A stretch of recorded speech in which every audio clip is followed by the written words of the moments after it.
uma alegria muito grande, né? Deixa eu te falar, tem que usar o microfone para a gravação. Ali tem, mas se você quiser, eu vou te ver isso. Vem pra cá, né? Acho que tem que ligar, talvez.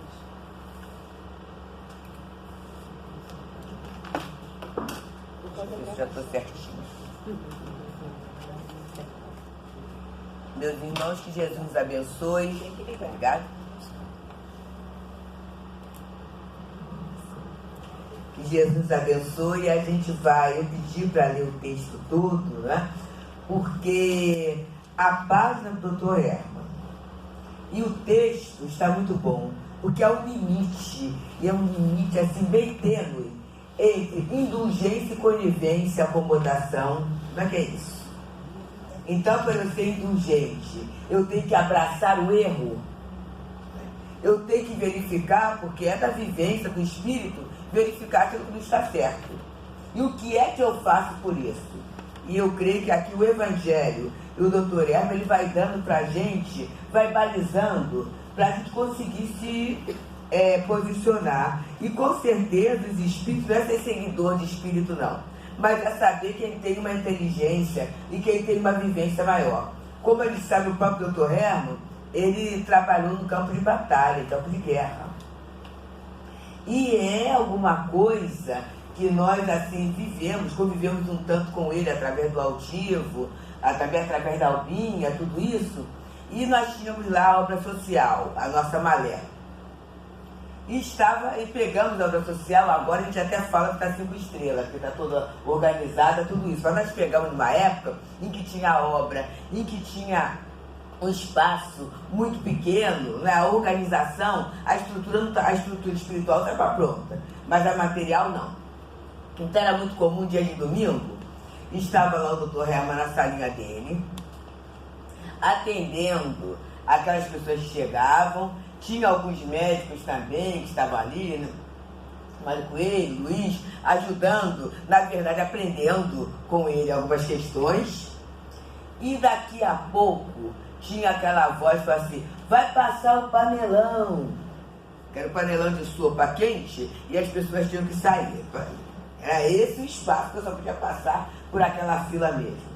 E aí era muito interessante que o Dr. Herman levantava o olho de quem estava atendendo, olhava, mas continuava a atender imperturbável. Olha a característica do espírito.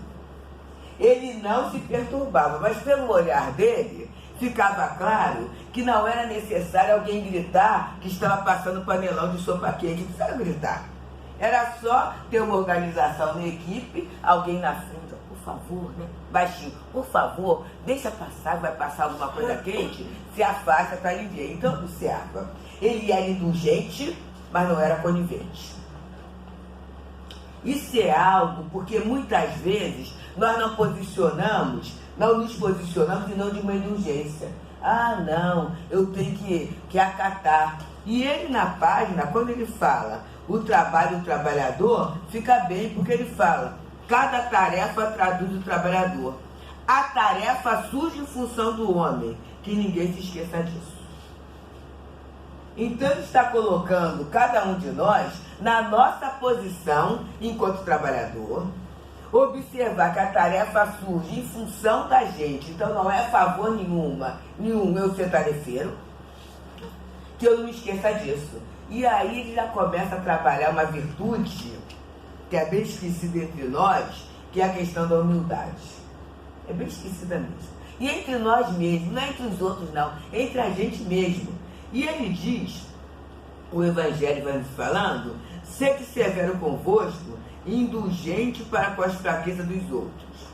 Esta é uma prática da Santa Caridade que ainda poucas pessoas respeitam. E eu lembrei de alguma coisa antiga beça pela internet, da mochilinha. Que a gente carrega a mochila das virtudes na frente, dos defeitos atrás. Então, na verdade, eu só vejo as minhas virtudes e o defeito dos outros, né? E os outros também fazem a mesma coisa. Então, dá para entender a nossa posição crítica e às vezes destrutiva. Quando o Evangelho me fala Todos vós tendes mais tendência para vencer, defeitos para corrigir, hábito para modificar. E isso é o nosso fardo, que é pesado.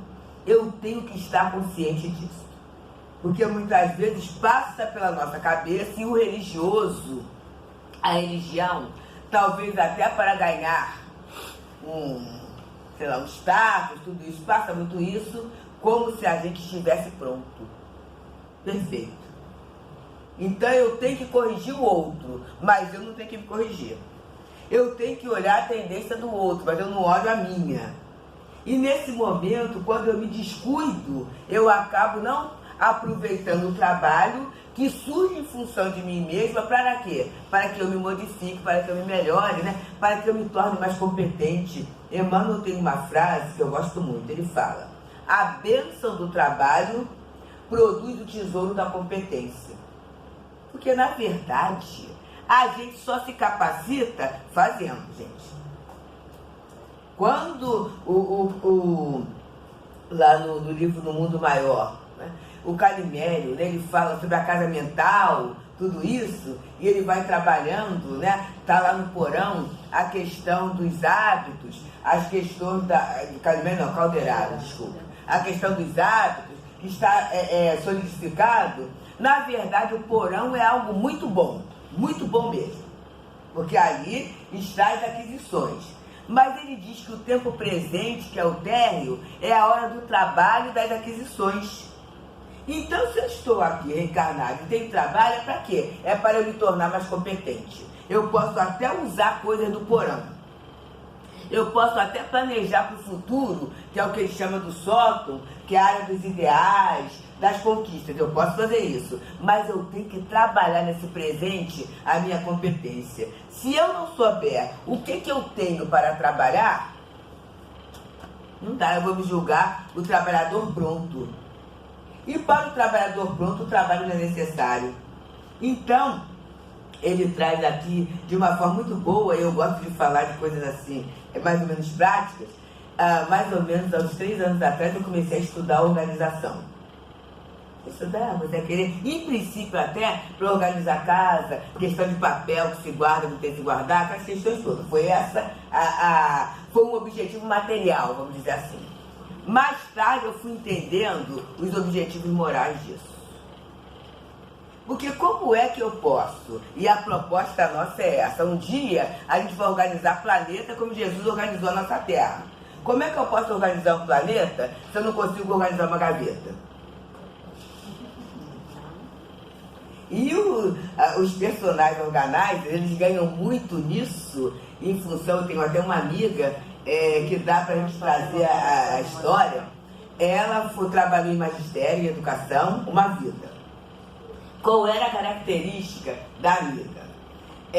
Eu sou da época, eu falo pro pessoal novo, para procurar lá no Google o que é mimeógrafo. Tem que procurar isso, né? Porque o pessoal novo não sabe disso. Mas era um aparelho em que se passava, e alguns de nós, né, que trabalhávamos na área, a gente gostava de ter as chamadas matrizes. O que era isso, né? Era a questão do desenho, e aí quem tinha habilidade de desenho desenhava bem, ou copiava o desenho e colocávamos cor naquilo. Era a grande novidade, né? A cor. E a matriz, o carbono colorido, era alguma coisa cara, mas naquele momento social, o magistério era valorizado. Então se comprava aquilo até em caixas. Eu tinha até caixa daqui, né? Azul, verde, vermelho, tudo bonitinho para fazer. Só que a gente fazia. E a maioria de nós, achando que sempre podia fazer, não guardava, né? Fazia, desfazia tudo isso. Mas havia uma amiga que era organizadíssima. Então ela tinha caixinhas. Se, por exemplo, hoje, estamos no mês de agosto, a gente pedisse uma matriz do carnaval, ela ia lá, apanhava, sem prejudicar nada, sem atrapalhar nada. Ela ia lá, apanhava e dava e continuava na aula dela, na atividade. Uma organização muito grande. Essa amiga passou por uma situação complicadíssima, após a aposentadoria, ainda com filhos, os 2 filhos estudando. o marido pede a separação, faz a separação, e naquele momento, né, ele estudou direito após o casamento e ele havia comprado bens e passado para uma outra mulher. Foi uma articulação feita, foi com essas questões desonestas que a gente sabe que qualquer profissão dá, mas o direito abre esse caminho porque a criatura sabe por onde ir. E naquele momento, então, ele pede a separação. Ela mora num apartamento simples e ele exige, né, legalmente, já que naquele momento não tem nada, que seja vendido o apartamento para ser dividido o dinheiro. E ela, então, cumpre a lei, teve um momento, vendeu o apartamento, o que ficou foi pouco para um aluguel. E como é que ela iria se sustentar, já que ele provou judicialmente, quer dizer, criou um artifício que ele não poderia dar pensão. E nem para ela, e os filhos já estavam estudando. E ela então começa a trabalhar. Mas trabalhar naquilo. Um salgadinho, uma trufa, qualquer coisa que vai, mas isso não dá para sustentar uma família, uma casa de jeito nenhum. E ela vai tentando, e num domingo ela estava assim num desespero. O que eu vou fazer? E no desespero ela orou. Assim, meu Deus, me ajuda para encontrar um caminho. E ela lembrou que a gente falava assim, olha, a sua organização, você dirige um país, menina. Porque é uma coisa, todo mundo elogiava a organização do armário dela. E ela então, naquele domingo, ela começou a ligar para algumas pessoas. Fulano, você tem um armário para eu arrumar? E você paga quanto quiser? E naquele momento as pessoas acharam esquisito, assim, é porque eu estou precisando, estou passando uma fase difícil, meu salário de professora não está dando para constar e eu preciso disso. Aí você paga quando quiser. E a pessoa me achando engraçada, mas após a seriedade, contratava. E ela fazia assim, né? Ela organizava e ainda deixava tudo etiquetado certinho, deixava um manual para a criatura manter a organização, que isso é coisa de professor mesmo, né? É dar o passo a passo, para dar a organização. Só que aí a pessoa gostava muito, só que a pessoa indicava outro.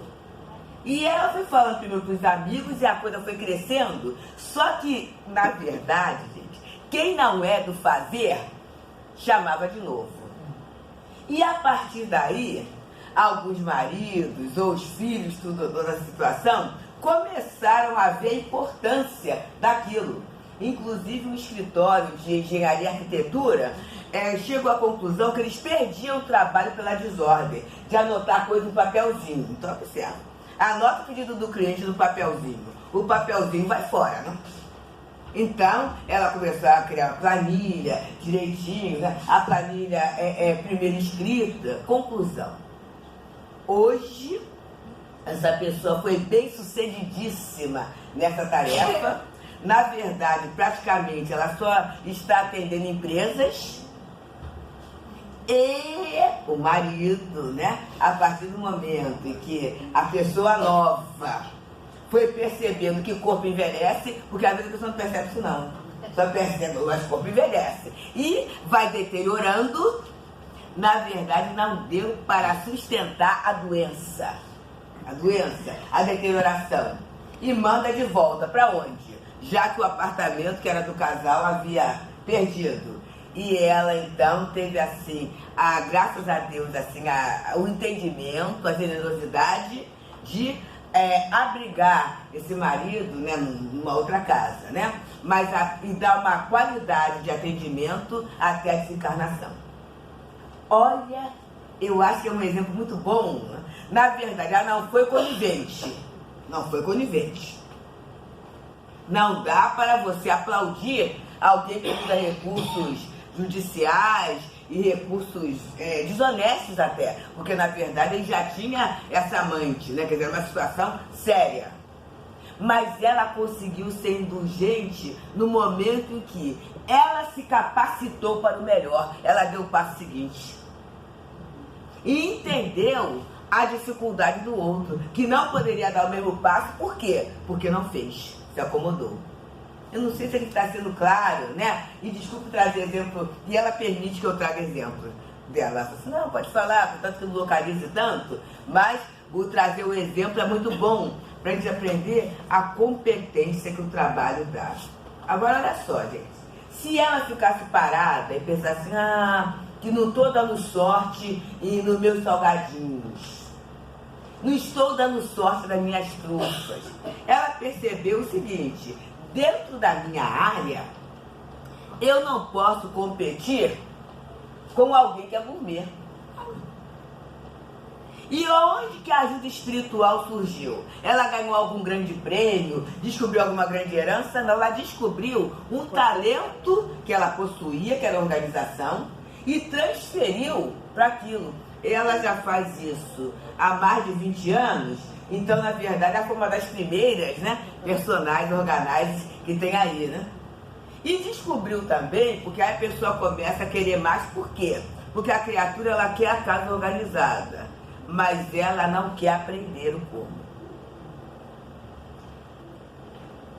Ela não quer aprender o como. Eu estou falando isso em questão às nossas questões morais.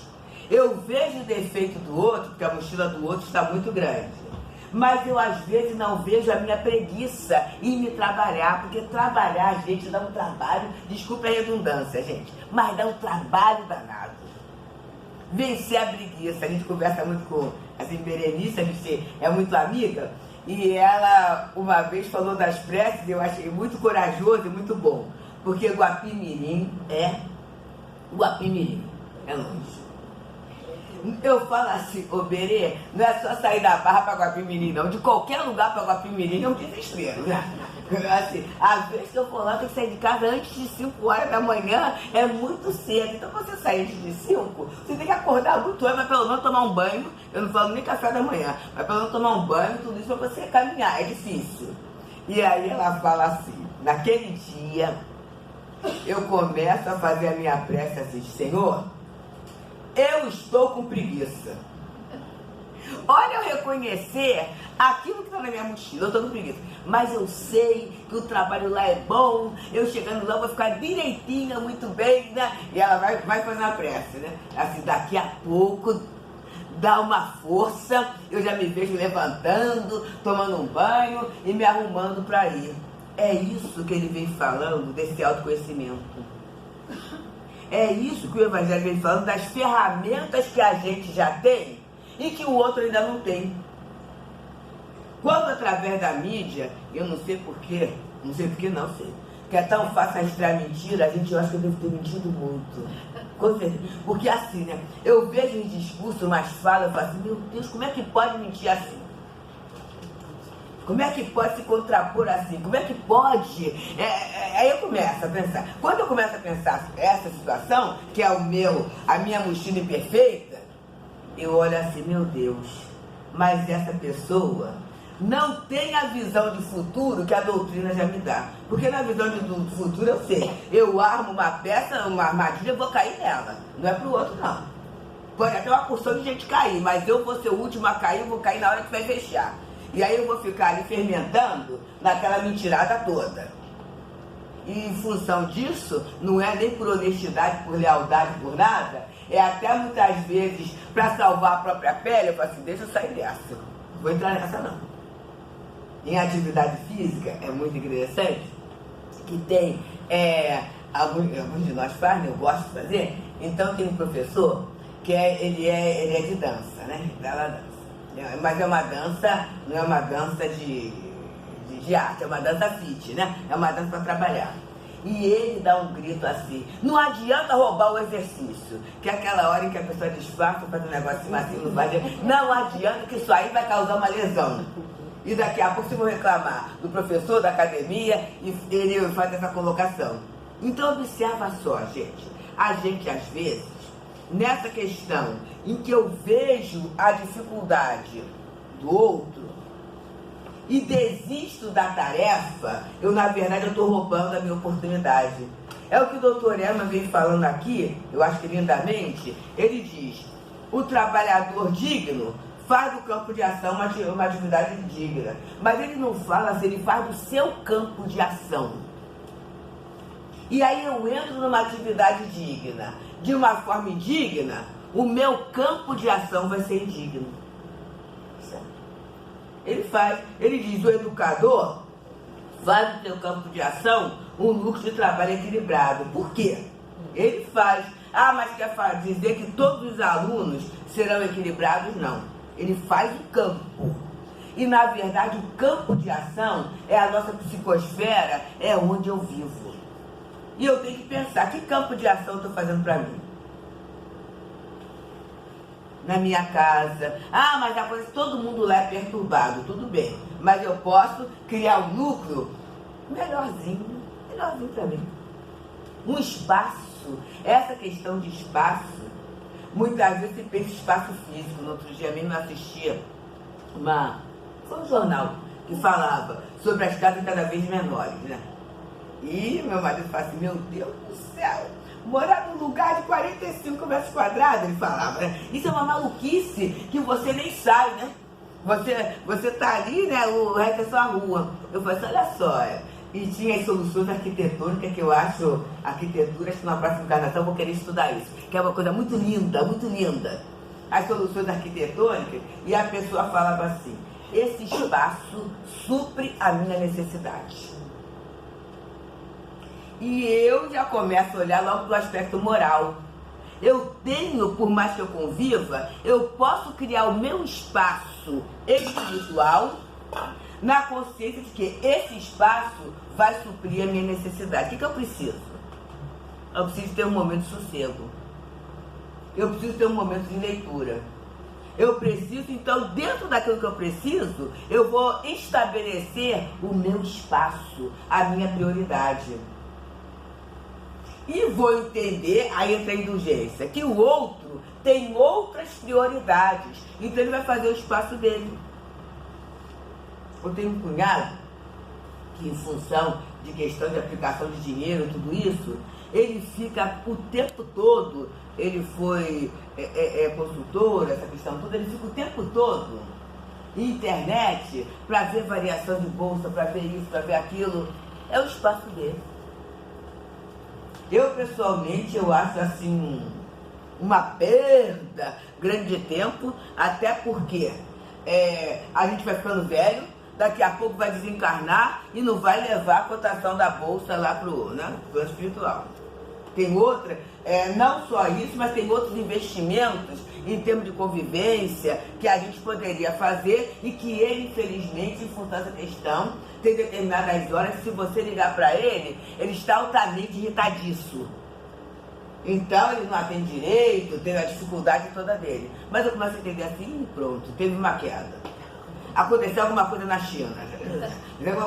Alguma coisa, eu já sei disso que está, porque o espaço dele é esse. E a escolha dele é essa, então tem que respeitar. A indulgência traz. Sou conivente? Não, né? Sempre que possível, e é bom que ele gosta, às vezes, de conversar, porque às vezes meu marido briga, né? Porque irmão tem essa característica, é brigar, né? Irmão gosta de brigar com o irmão. Mas não quer que ninguém brigue, é isso, né? Então, meu marido briga. Comigo, eu consigo ter uma falazinha, então sempre que eu posso, eu coloco a questão de valorização do humano, valorizando-o.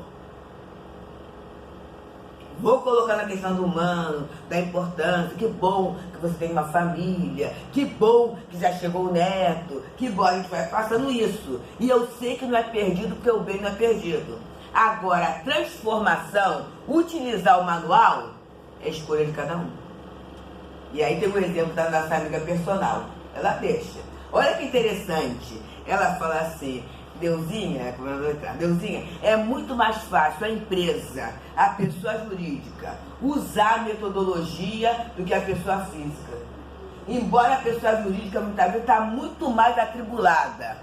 Mas por quê? A pessoa jurídica visa o que? Um lucro. Então ela deixa lá e de repente é mais fácil até contratar um funcionário para manter aquilo e a própria pessoa fiscaliza aquela questão. Na pessoa física, a pessoa pensa, eu vou arrumar isso para quê? É mais fácil chamar alguém. E aí é muito bonito o que ela diz. A pessoa nem pensa que às vezes ela ensina a empregada a se organizar. E a empregada, já tem um caso, né? Ela emprega muita gente, então ela fala assim, a empregada, ela acaba muitas vezes saindo de lá, da prestação de serviço para ela, porque ela vê que se ela começar a trabalhar como personal em outros locais, ela vai ganhar muito mais como empregada, quer dizer, ensina e acaba perdendo. Enquanto se a pessoa aprender, ela fica mais independente. Isso é uma questão muito boa, gente. Quando eu aprendo, eu me torno mais independente. É essa autonomia que a doutrina espírita vai dando a gente. Eu não preciso contratar alguém para fazer uma prece por mim. A doutrina fala que eu posso fazer mesmo sendo do jeito que eu sou. A qualquer hora, em qualquer espaço, eu posso orar por mim mesmo. Olha que autonomia. Ah, mas para isso tem que aprender a criar o meu campo. Estou lá no meio do fervo. Como é que eu vou fazer essa prece? E aí a gente tem um outro caso também de indulgência e conivência, que não é omissão. Eu naquele dia, eu não sei o que foi não.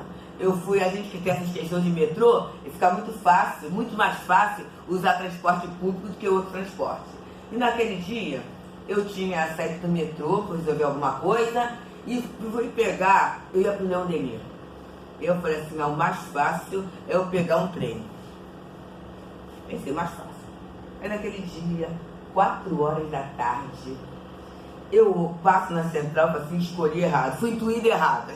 Quando assim não sou eu que escolho, não. É alguém que intui, né? Me intuído errado. E eu vi assim na central, aquela roda. Eu falei assim, meu Deus, tem um problema. E aí qual era o problema? 2 rapazes, na questão do roubo, ali da Presidente Vargas, foram pegos. E estava o grupo fechando para quê? Linchamento, gente. Impressionante como é que a gente tem isso, mas não é tão impressionante, porque a gente às vezes aplaude determinadas políticas públicas que visam o extermínio, a pena de morte. Então não é nada surpreendente. Então era o linchamento. E eu falei assim, meu Deus do céu, e eu vi os rapazes, eu vi a roda apertando. Eu falei, ai Jesus. E eu fiquei assim, ai Jesus. Daqui a pouco, quem conhece a Central sabe que tem assim umas lanchonetes, tudo isso. E lanchonete costuma ter aqueles pallets no chão. E daqui a pouco uma senhorinha, pequenininha, com um paninho na cabeça, é muito simples. Ela subiu num daqueles pallets e começou assim, Pai nosso que estás nos céus, santificado seja o vosso nome. E daqui a pouco, gente, 4h30 da tarde, toda a central orava. O grupo todo começou a fazer isso. Foi o tempo em que chegou a polícia e prendeu os rapazes, os meninos. Olha só. E ela sumiu ali, né? Foi para pegar o trem dela, que era um daqueles trens, o Japeri, daquela questão toda. E eu fui pegar o trem do Deodoro, assim, chorando, né, muito emocionada. Eu falei assim, gente, o que é o fazer? Observa. Naquele momento, os meninos não estavam certos de roubar. Claro que não estavam certos. Ninguém vai aplaudir a questão do roubo. Mas olha a postura dela. Ela fez o que era possível. E o que era possível, eu pensei assim, meu Deus, não era a voz de locutora, era uma voz simples, que começou um Pai Nosso. E aquilo contagiou a todo um grupo, inibiu um linchamento. Isso, a gente vai meditando, tem a ver com a questão da indulgência, que é você não acatar o erro, mas você oferecer alguma coisa melhor, que naquele momento foi usado pela espiritualidade para todo um grupo. Muitas vezes você oferece o melhor e não é usado naquele momento, mas fica uma marca. E a marca vai ficar na hora da dor, na hora que dói, que alguém vai dizer, puxa, bem que fulano falou isso, né? Bem que fulano me avisou. Como em doutrina espírita não tem assim, eu perdi a vida, não é isso? Eu perdi o tempo, eu perdi a oportunidade, a cada momento Deus dá novas chances, então toda hora é hora de mudança. É essa a proposta da esperança e que o doutor Herman me falando do trabalho, né? Na casa espírita, para que haja uma disciplina conscientizada do que se faz, o trabalhador exato no posto exato. Isso é que é o desafio. E ele diz que, havendo deficiências neste ou naquele setor, acusem menos o setor e analise o cooperador. Que às vezes a gente faz isso. Aqui não, tem casa do doutor Herman manteiga a gente... Bem, mas que coisa esquisita, né? Aquele pessoal da sopa, né? O setor da sopa não serve porque faz mal a sopa, não. Vai ver quem cozinha. E às vezes não é nem quem cozinha, é quem tempera depois. Uma vez teve uma situação em família que houve umas bodas de prata de uma tia minha e vinha o pessoal de Minas, que era o pessoal da família do meu tio. E o povo de Minas, é muito interessante, eles apreciam muito a feijoada carioca, porque é uma forma diferente de tudo isso. E ela ofereceu para a família a feijoada, uma família grande, e a tia fez lá, fez na lenha. Eu lembro que tinha a casa de um quintal, ela cozinhou na lenha, sofisticou, fez direitinho. No que ela deu uma volta, estava tudo pronto, tudo, uma pessoa da família veio com uma concha de sal. E ela olhou e falou assim, não, fulana. Aí ela falou assim, não, mas é só para botar, que você já temperou. Eu disse, não, está no ponto exato. E aí a gente pensou assim, até hoje a gente fala, seria um desastre causado por quê? Pela feijoada que não serve? Não, né? É aquela criatura que vem e acrescenta alguma questão desnecessária. Então, no trabalho da casa espírita acontece muitas vezes isso. Em qualquer trabalho. Muitas vezes a criatura que não acompanha, que não entende, ela vem e dá uma concha de sal. E aí quem chega, você está vendo? Não, esse trabalho não está bem. Mas você sabe da história do trabalho? O fundamento do trabalho? E a maioria das vezes são alterações que são feitas sem ter um respaldo, porque observa, Emmanuel nos fala isso, e o doutor Herman fala aqui essa questão. Eu só terei autoridade para modificar alguma coisa se eu conheço.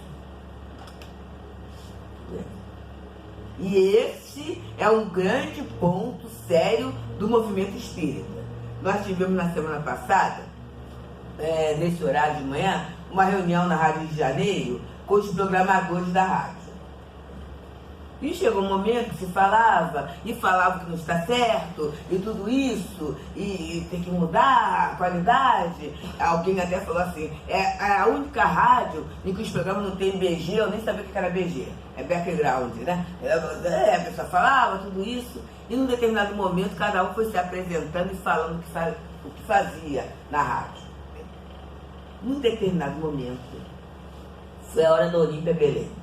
Olímpia Belém, ela faz o Caminho do Senhor, é esposa do Gastão, tudo isso. Ela falou assim, gente, eu estou aberta a modificar aquilo que for necessário no programa, porque o programa não é meu, o programa é da rádio. Então, por favor, críticas, sugestões, venham e falem comigo, que eu estou disposta a mudar. A companheira tem 42 anos de programa, sem falhar um domingo.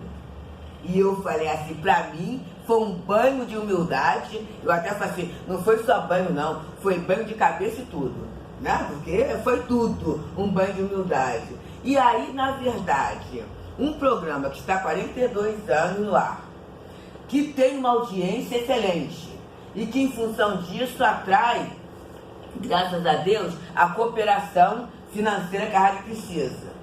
Olha só, quem é que pode criticar o formato do programa?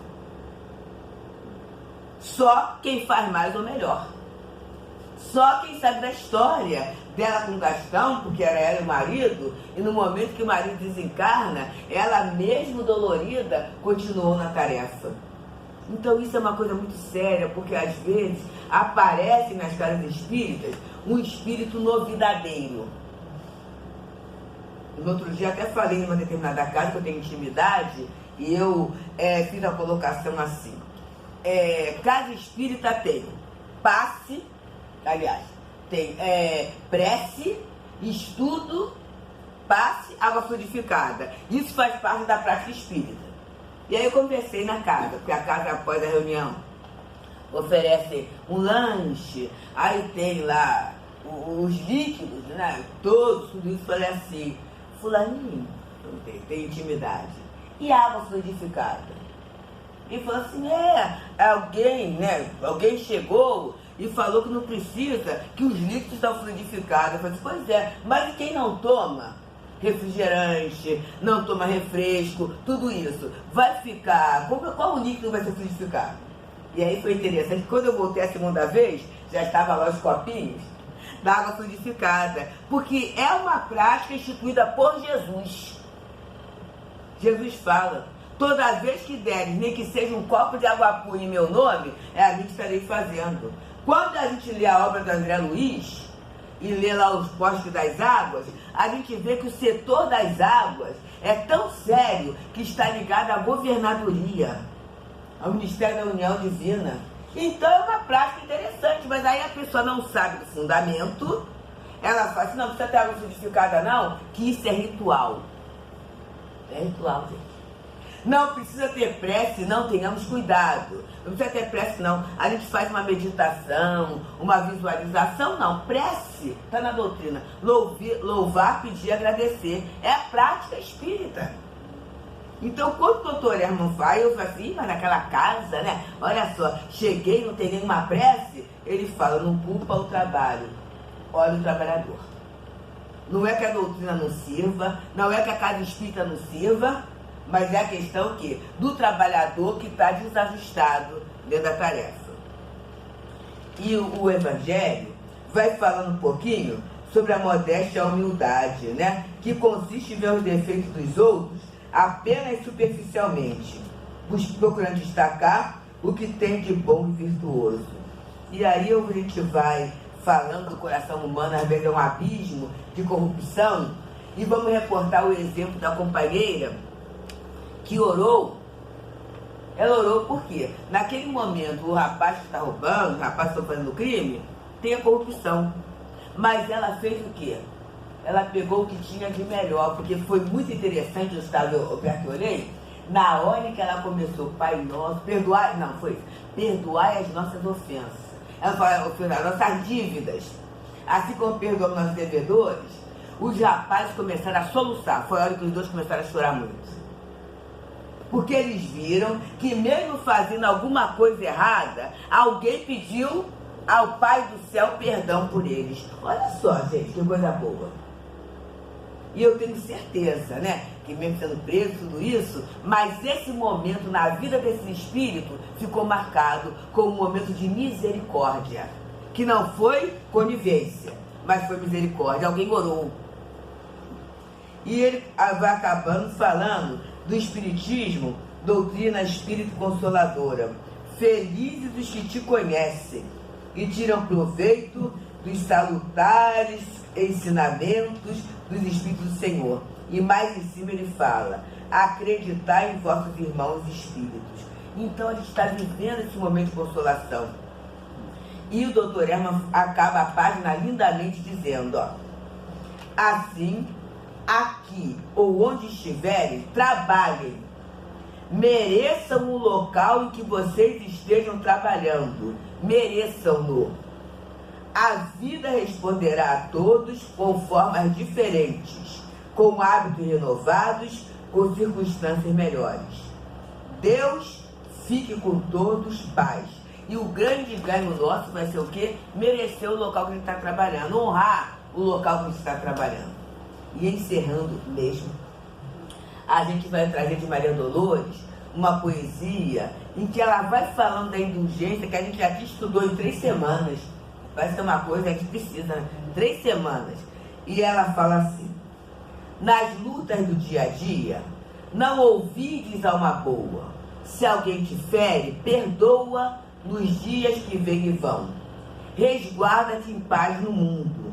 Ofensa, às vezes na vida, vem da lágrima escondida sobre a forma da agressão.